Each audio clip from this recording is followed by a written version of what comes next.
네, 코로나19 4차 대유행으로 많은 분들이 다시 힘들어졌지만 특히 가장 큰 피해를 보는 분들 바로 자영업자와 소상공인 분들인 것 같습니다. 백신 접종과 또 정부 방역 단계 완화 발표에 기대감이 높았던 자영업자들 다시 직격탄을 맞게 됐는데요. 자영업자들의 목소리 들어보고 또 어떤 해법이 있는지 한번 짚어보겠습니다. 이정식 중소상공인 살리기 협회장 화상으로 연결돼 있습니다. 회장님 나와 계시죠? 예, 안녕하십니까? 네. 자, 코로나19 발생 이후에 지난 1년 반 동안 많은 분들이 힘드셨겠지만 자영업자들, 소상공인 분들 힘들게 버텨오셨는데 6월 말까지 좀 분위기가 살아나는 듯 하다가 다시 이제 방역 단계가 올라갔습니다. 지금 자영업자들의 분위기 어떻습니까?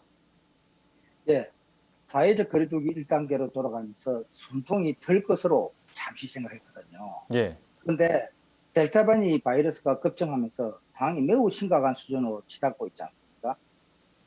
골목상권 중소자영업자들의 고통을 저는 한마디로 표현하면은 하루하루 피말리는 심정이다. 그렇게 이야기 드리고 있습니다. 당연히 버티지 못하고 폐업하는 분이 부지기수죠. 그러니까 폐업하고 싶어도 하지 못하는 그런 실정이고요. 빚을 내서 생활비로 충당하면서 겨우겨우 버티고 있는 실정입니다.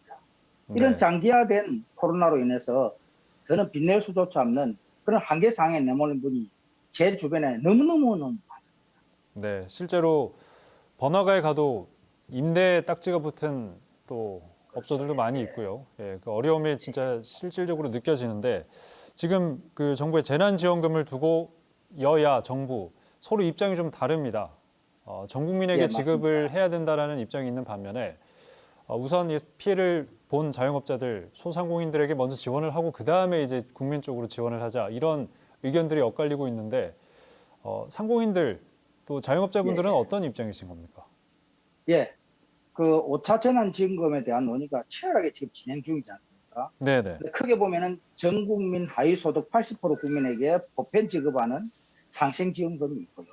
또 거리두기 정책으로 인해서 피해 입은 자영업자의 손실을 보상해주는 희망회복 자금이 있습니다. 그런데 저는 자영업자에 대한 지원은 정말 충분해야 된다고 생각합니다.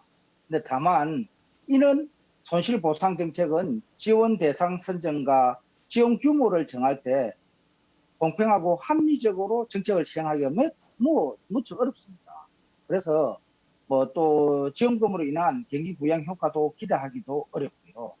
단지 이제 지원금으로 인한 그런 부분에 배랑 끝에 내몰린 자영업자를 버틸 수 있게 도와주는 그런 역할을 하는 부분입니다. 그런데 예. 저는 기본적으로 두 가지 정책을 좀 병행했으면 하는 생각이거든요. 그러니까 피해 계층에 대한 충분한 손실 보상과 함께 전 국민에게 보편 지급하는 상생지원금도 반드시 필요하다. 그래서 예. 이 두 가지 정책을 병행을 해서 할 때 소비 촉진이 일어나서 골목상권 활성화로 이어지고 또 자영업자의 매출을 증대한다. 그렇게 보고 있습니다. 네. 그러니까 피해 입은 소상공인들에게 지원을 하고 그리고 전 예, 국민에 대한 재난지원금까지 함께 또 지급이 돼야 경기가 함께 좀 이건 살아날 수 있는 맞습니다. 부분이 있다라는 말씀이신 예, 거군요. 맞습니다. 예.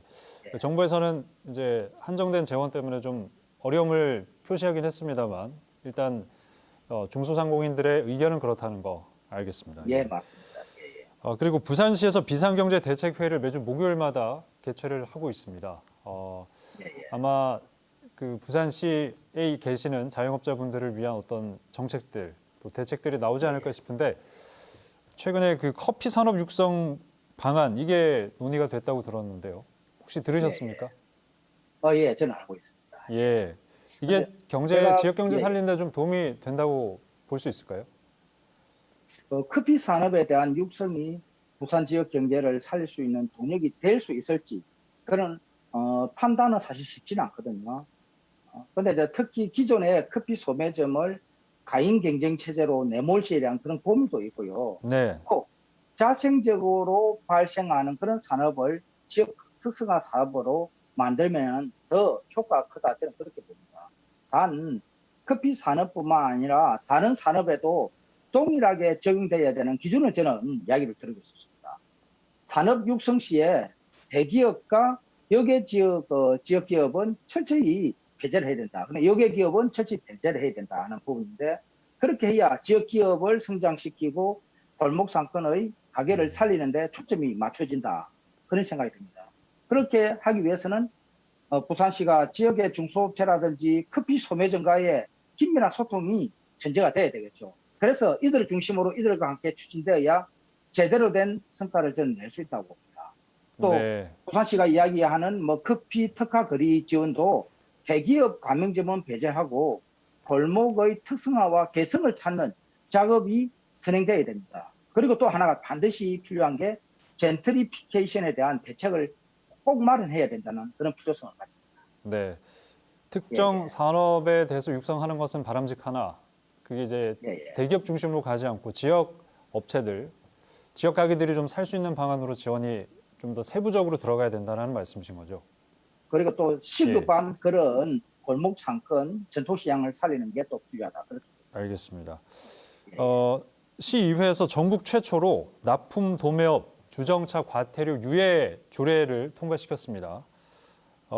아마 납품 도매업자들에게는 좀 도움이 될 수 있는 조례가 아닐까 하는 생각이 드는데 어떻게 보십니까? 예, 맞습니다. 예, 코로나로 인해서 큰 어려움을 다들 겪고 있는데 그런데 유일하게 지원이 전무해서 사각지대에 놓여 있는 대표적인 업종이 납품 도매업체입니다.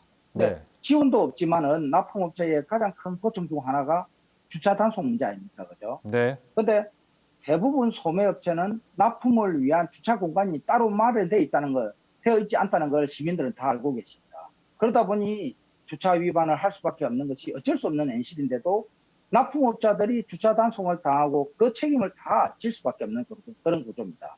그래서 부산시의회가 전국 최초로 억울한 현실을 개선할 방법으로 납품업 지원 조례를 만들었습니다. 그러니까 쉽게 이야기하면은 납품 차량을 등록 관리를 합니다. 네. 또 주차할 수 있는 구역과 주차할 수 없는 구역을 en실적으로 정비를 하자는 겁니다. 그래서 납품 차량이 억울하게 주차 단속을 당하지 않도록 시스템을 만들어 보자는 게 조례의 핵심 내용이거든요. 네. 근데 이 조례를 만들었다고 하지만은 조금 전에 사회자님 말씀처럼 이게 주차 단속권이 구청과 경찰청에 있지 않습니까? 그렇죠. 그래서 예. 앞으로 구군과 경찰청의 협조가 반드시 필요한 그런 상황이니 넘어야 될 산이 사실은 많은 건 사실입니다. 그런데 납품업자의 억울한 상황을 부산 시민들이 또 많이 공감하고 네. 있으니까 잘 형성되리라 저는 그렇게 생각합니다. 네, 코로나19로 그간 큰 타격을 입어왔고 또 앞으로도 얼마나 타격을 입을지 모를 자영업 또 소상공인들을 위해서 정부뿐만 아니라 부산시도 좀 세세하게 잘 챙겨야 되겠다는 생각이 듭니다. 네, 예, 맞습니다. 예, 좀 이 고난의 시간이 짧았으면 좋겠습니다. 끝까지 버틸 수 있게 예, 또 정부와 시의 감사합니다. 그렇게 현명한 반드시 지원이 있어야 될 것 같습니다. 오늘 말씀 여기까지 드릴게요. 고맙습니다. 예, 감사합니다.